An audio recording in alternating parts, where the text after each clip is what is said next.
Vitamin D లోపం వల్ల ఎలాంటి లక్షణాలు ఉంటాయో మీకు తెలుసా? హాయ్ ఫ్రెండ్స్, నేను మీ doctor Hrishikesh Bandaru, consultant orthopaedic surgeon. మనం తిన్న ఆహారంలో ఉన్న కాల్షియంని అబ్జర్వ్ చేసుకోవాలంటే వైటమిన్ డి ఉండాల్సిందే. అయితే ఈ వైటమిన్ డి డెఫిషియన్సీగా ఉన్నప్పుడు మనం తిన్న ఆహారంలో ఉన్న కాల్షియంని అబ్జర్వ్ చేసుకోలేకపోవడమే కాకుండా మన ఎముకల్లో ఉన్న కాల్షియం తరిగిపోతూ ఉంటుంది. అంతేకాదు, వైటమిన్ డి డెఫిషియన్సీ ఉండడం వల్ల అనేక ఇబ్బందులు ఉంటాయి. అవేంటంటే ఒళ్ళంతా నొప్పులు రావడం, చిన్న చిన్న పనులకే అలసిపోవడం, పొద్దున్నే నిద్ర లేవడంతోనే అలసటగా లేవడం, చిన్న చిన్న దెబ్బలకే ఫ్రాక్చర్స్ అయిపోవడం లాంటివి జరుగుతూ ఉంటాయి. అలాగే మూడ్ డిస్టర్బెన్సెస్ అంటే సరిగ్గా నిద్ర పట్టకపోవడము, లేదా డిప్రెషన్లో ఉండడము, లేదా ఓవర్ యాంగ్జైటీ కంగారు పడిపోవడము, ఇలాంటివి కూడా విటమిన్ డి డెఫిషియన్సీలో రావచ్చు. అలాగే చర్మ వ్యాధులు రావటం, మొటిమలు రావటం, హెయిర్ ఫాలికల్స్ పలచబడిపోవటం, ఇమ్యూనిటీ తగ్గిపోవడం వల్ల తరచూ ఇన్ఫెక్షన్లు వచ్చి దగ్గు, జలుబు లాంటి రోగాలకి గురవటం, ఇవన్నీ విటమిన్ డి డెఫిషియన్సీ వల్ల వచ్చే లక్షణాలు.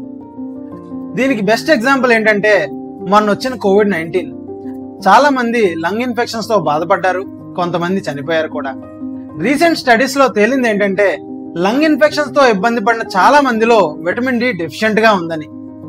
వైటమిన్ డి ఇన్సులిన్ సెన్సిటివిటీని పెంచుతుంది. అంటే ప్రీ డయాబెటిక్ స్టేట్ లో ఉన్న వారిని, అంటే బార్డర్ లైన్ షుగర్ లెవెల్స్ ఉన్న వారిని డయాబెటిక్ స్టేట్ లోకి వెళ్లకుండా 1 or 2 years డిలే చేస్తుంది. అలాగే హై బీపీ ఉన్న వారిలో బీపీని కంట్రోల్ చేసుకోవటం, కొలెస్ట్రాల్ లెవెల్స్ ని కంట్రోల్లో ఉంచి హార్ట్ హెల్త్ కూడా ఉపయోగపడుతుంది.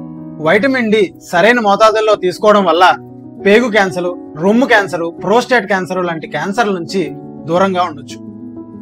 అయితే ఈ వైటమిన్ డి మనకి ఎక్కడి నుంచి వస్తుంది?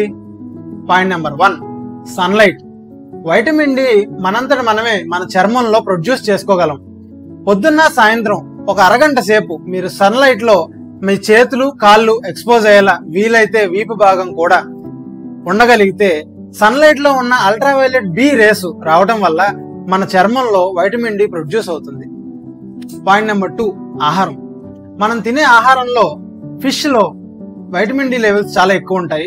తర్వాత కోడిగుడ్లో ఎక్కువ ఉంటాయి. ఒకవేళ వెజిటేరియన్స్ అయితే మష్రూమ్ లో ఎక్కువ ఉంటాయి. సో ఈ ఫుడ్స్ ని మీ డైట్ లో ఇంక్లూడ్ చేసుకోవడం మంచిది. Point number 3, supplements.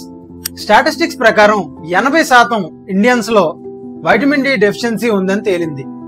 మీరు అందులో ఉన్నారా లేదా అని తెలుసుకోవడానికి వైటమిన్ డి లెవెల్స్ చెక్ చేసుకుని దాని ప్రకారం సరిపడా డోసేజ్ వైటమిన్ డి స్టార్ట్ చేసుకోవడం మంచిది. చూసారా, వైటమిన్ డి లెవెల్స్ ని సరిగ్గా మెయింటైన్ చేసుకోవడం వల్ల బోన్ హెల్త్ కే కాదు, బ్రెయిన్ హెల్త్ కూడా ఉపయోగపడుతుంది. మరిన్ని టిప్స్ కోసం ఫాలో అవ్వండి.